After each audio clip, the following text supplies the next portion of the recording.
ദൈവനാമം വാഴ്ത്തപ്പെടുമാറാകട്ടെ.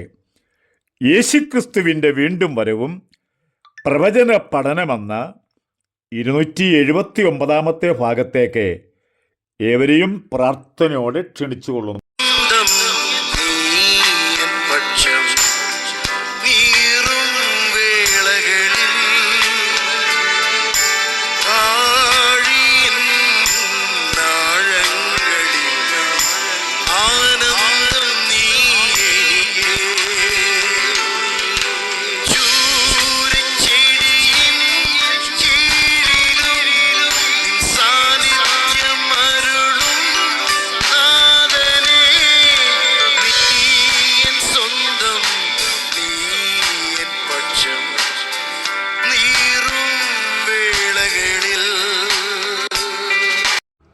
നാം ഈ ദിവസങ്ങളിൽ ചിന്തിക്കുന്നത് പ്രാപഞ്ചിക ലക്ഷണങ്ങളെ.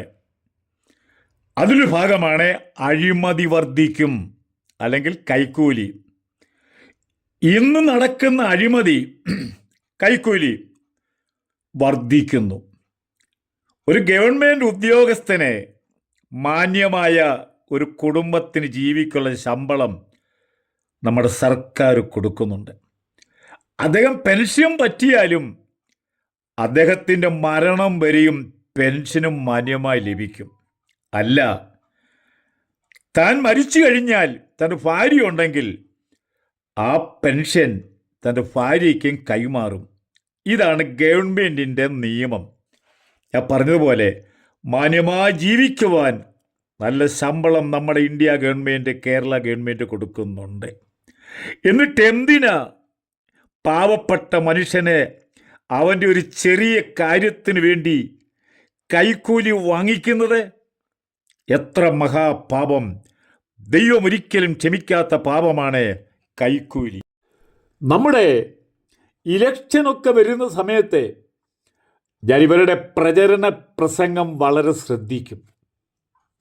പക്ഷെ ഒറ്റ പാർട്ടി പോലും ഞങ്ങളെ ഭരണത്തിൽ വന്നാൽ ഈ കേരളത്തിൻ്റെ കൈക്കൂലി തുടച്ചു മാറ്റുമെന്ന് ഒരു പാർട്ടിക്കാർ പോലും പ്രസ്താവന നടത്തിയിട്ടില്ല. ആ വിഷയമേ സംസാരിക്കുന്നില്ല. എന്താണെന്ന് എനിക്കറിയാം. ഞാനിപ്പോൾ ആ ഭാഗം പറയാനായിട്ട് താല്പര്യപ്പെടുന്നില്ല.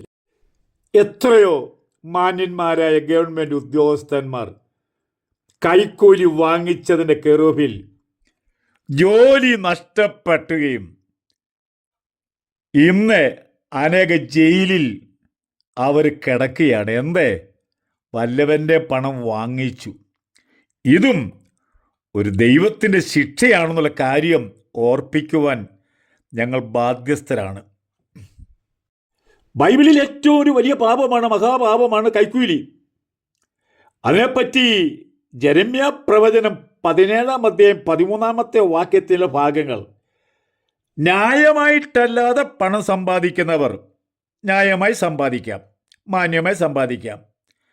താനിടാത്ത മുട്ടയിൽ അടയിരിക്കുന്ന തിത്തിരി പക്ഷിയെപ്പോലെയാകും. അവിടെ പറയുന്നത് മധ്യായുസിൽ അതവനെ വിട്ടുപോകും, ഒടുക്കം അവൻ ഭോഷനായി മാറും. നമ്മുടെ നാട്ടിലെ തിത്തിരി പക്ഷിയൊന്നുമില്ല, എന്നാൽ ആ ഇസ്രായേലിൻ്റെ ആ ചുറ്റുപാടുമുള്ളതായ ഒരു പക്ഷിയുടെ പേരാണ് പറഞ്ഞിരിക്കുന്നത്. അവൻ്റെ ആയുസ്സിന് മധ്യേ ആ വിട്ടുപോകുന്ന പറഞ്ഞിരിക്കുന്നത്. എന്ന് പറഞ്ഞാൽ എത്രയോ ആളുകളുടെ കണ്ണുനീര്, എത്ര കുടുംബത്തിൻ്റെ വേദനയാണ്. ലജ്ജയില്ലേ? കൈക്കൂലി വാങ്ങിക്കുന്ന സാറുമാരെ നിർത്ത്. ഒരു ദിവസം പിടിക്കപ്പെടുമെന്ന കാര്യം എനിക്ക് പറയാതിരിക്കാൻ പറ്റുകയില്ല. ആമോസിൻ്റെ പ്രവചനം 5-ാം അധ്യായത്തിന് 11-ാമത്തെ വാക്യം മുതൽ 14-ാമത്തെ വാക്യം വരെയും ഞാനതിന് പ്രധാനപ്പെട്ട ഭാഗങ്ങൾ മാത്രം പറയുന്നു. നിങ്ങൾ എളിയവനെ ചവിട്ടിക്കളയുകയും അവനോട് കോഴയായി വാങ്ങുകയും ചെയ്യുന്നതിനാൽ, അടുത്ത പറയുന്നത്, നിങ്ങൾക്കുണ്ടാകാൻ പോകുന്ന ദുരന്തം, നിങ്ങൾ വെട്ടുകല്ലുകൊണ്ട് വീട് പണിയും എന്ന് പറഞ്ഞാൽ നല്ല ഉറപ്പോടുകൂടി കുറഞ്ഞ പക്ഷം ഒരു 100 വർഷമെങ്കിലും ആയുസ് ഉണ്ടാകാൻ വേണ്ടിയുള്ള രീതിയിൽ വെട്ടുകല്ലുകൊണ്ട് വീട് പണിയും. അതിൽ പറയുന്നത് അതിൽ പാർക്കുക ഇല്ലാതാനും. നിങ്ങൾ മനോഹരമായി മുന്തിരിത്തോട്ടങ്ങൾ ഉണ്ടാക്കും എന്ന് പറഞ്ഞാൽ കൈക്കൂലിയുണ്ട്. അവയിലെ വീഞ്ഞ് കുടിക്കുക ഇല്ലാതാനും കൈക്കൂലി വാങ്ങുകയും അങ്ങനെ ചെയ്യുന്ന ആളുകൾ അവരുടെ ജീവിതത്തിൽ അവർക്കുണ്ടാകാൻ പോകുന്ന ഭവിഷ്യത്തെ തുടർമാനം വായിച്ചാൽ മനസ്സിലാക്കാൻ സാധിക്കും. ഇന്ന് ലോകത്തിൻ്റെ മിക്ക മേഖലകളിൽ, എല്ലാ മേഖലയും പറഞ്ഞില്ല, അഴിമതി നടന്നുകൊണ്ടിരിക്കുന്നു. ഇത് ബൈബിൾ പഠിക്കുമ്പോൾ അധർമ്മത്തിൻ്റെ മർമ്മത്തിൻ്റെ ശക്തിയുടെ വ്യാപാരം കൊണ്ടാണ്.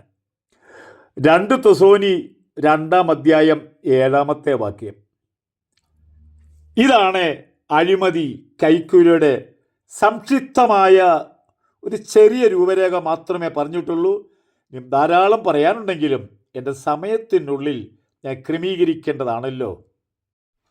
അടുത്തത് ആയുസ് കുറയുന്ന കാലം. മോശ തൻ്റെ സങ്കീർത്തനത്തിൽ പറഞ്ഞിരിക്കുന്നു, മനുഷ്യൻ്റെ ആയുസ് 70, ഏറെയായാൽ 80 ഇങ്ങനെയാണ് ക്രമീകരണം. എന്നാൽ ഇന്ന് മരണം കൂടുതൽ നടക്കുന്നത് 70-ന് താഴെ മനുഷ്യൻ മരിച്ചുകൊണ്ടിരിക്കുന്നു. ഇനി നമുക്കൊന്ന് പുറകോട്ട് പോകാം. ആദിമ മനുഷ്യൻ്റെ ആയുസ് 969 വയസ്സ് വരെ ഉണ്ടായിരുന്നു. ആദാം 930 വരെയും ജീവിച്ചു, 930 വയസ്സ്. എന്നാൽ ഇത് കുറച്ചങ്ങോട്ടായപ്പോൾ ഈ നോഹയുടെ കാലമായപ്പോഴത്തേക്ക് കുത്തനെ ഈ ആയുസം കുറയാനുള്ള കാരണം ഉൽപ്പത്തി 6-ന്റെ 2-ാമത്തെ വാക്യം വായിക്കുമ്പോൾ മനുഷ്യൻ്റെ ആയുസ് 120 കണ്ടു. ഇതെന്നെ പെട്ടെന്ന് ഇത്രയും കുറയാനായിട്ട് കാരണം? അതിനെപ്പറ്റി അന്വേഷിച്ചപ്പോൾ അവിടെ പറയുന്നത് കുടുംബ ജീവിതത്തിൻ്റെ തകർച്ച, ഈ ലോക ജീവിതത്തിൻ്റെ മഹാപാപങ്ങൾ മനുഷ്യൻ ചെയ്യാൻ തുടങ്ങി എന്ന് പറഞ്ഞാൽ മനുഷ്യന് ബോധിച്ച ഏവരെയും അവർ ഭാര്യമാരെ എടുത്തു. വഴിയെ പോയതിനെയും നിന്നേനെയും ഇഷ്ടപ്പെട്ടതിനെയും ബോധിച്ച ഏവരെയും ഭാര്യമാരെ എടുത്തു. ദൈവവചനപ്രകാരം ആദാമിന് ഒരു ഭാര്യയെ ഉണ്ടായിരുന്നുള്ളൂ. ഏക ഭാര്യയാണ് ബൈബിൾ പറഞ്ഞിരിക്കുന്നത്. പക്ഷേ ഇവിടെ വരുമ്പോൾ ബോധിച്ചതുപോലെ ഭാര്യമാരെടുത്തു. ദൈവത്തിന് അവിടെ ദുഃഖമുണ്ടായി. താൻ സൃഷ്ടിച്ച മനുഷ്യൻ ഇമ്മാതിരിയായല്ലോ. തനിക്ക് കോപമുണ്ടായപ്പോൾ തീരുമാനിച്ചു 120-നപ്പുറത്ത് പോകണ്ടെന്ന്.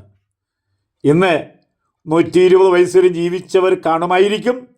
ചിലപ്പോൾ 121 വയസ്സിൽ നിന്നുള്ള മരിച്ചെന്ന് പറയുന്നത്. എന്തായിരുന്നാലും വേണ്ടില്ല, അതവിടെ കൊണ്ട് അവസാനിപ്പിച്ചു. കാരണം മനുഷ്യൻ്റെ പാപത്തിൻ്റെതാണ്. ഇനി ഇപ്പം നോക്കിയാലോ, ദാവീദ് രാജാവ് ഒരു ആഗ്രഹം ഉണ്ടായിരുന്നു, താൻ എത്ര നാൾ ജീവിക്കുമെന്ന്. 39-ാം സങ്കീർത്തനത്തിലെ താൻ ദൈവത്തോട് ചോദിച്ചു, എൻ്റെ അവസാനം എത്ര ആയുസ് എന്നെ അറിയിക്കണമെന്ന് പറഞ്ഞു. അദ്ദേഹം ഒരു വാക്കുകൂടെ കൂട്ടി പറഞ്ഞു, ഞാൻ ക്ഷണികനാണ്, കാരണം പുള്ളിക്ക് അറിയണം എന്നാണെന്ന്. അതിന് മറുപടി, നീ എൻ്റെ നാളുകളെ 4 വിരൽ നീളമാക്കിയിരിക്കുന്നു. എൻ്റെ ആയുസ് നിന്റെ മുൻപാകെ ഏതുമില്ലാതിരിക്കുന്നത് പോലെ ഏതു മനുഷ്യ ഉറച്ചിരുന്നാലും ഒരു ശ്വാസമത്രേ. നമ്മൾ മിക്കപ്പോഴും പേപ്പർ എടുത്ത് വായിക്കുമ്പോൾ പ്ലെയിനെ കയറാൻ തുടങ്ങി, അറ്റാക്കായിട്ട് മരിച്ചു, ഇറങ്ങി മരിച്ചു. കാരണം എന്ത്? മനുഷ്യൻ്റെ ആയുസ് വളരെ വളരെ കുറഞ്ഞു. ഒരു നിത്യതയുണ്ട്. അവിടേക്ക് പോകാൻ വേണ്ടിയാണ് ഞാൻ ഈ കാര്യങ്ങളൊക്കെ പറയുന്നത്. കർത്താവിൻ്റെ ഏറ്റവും അടുത്തിരിക്കാൻ യേശുവിനെ സ്വന്തം സ്വീകരിക്കൂ. ദൈവം നമ്മളെ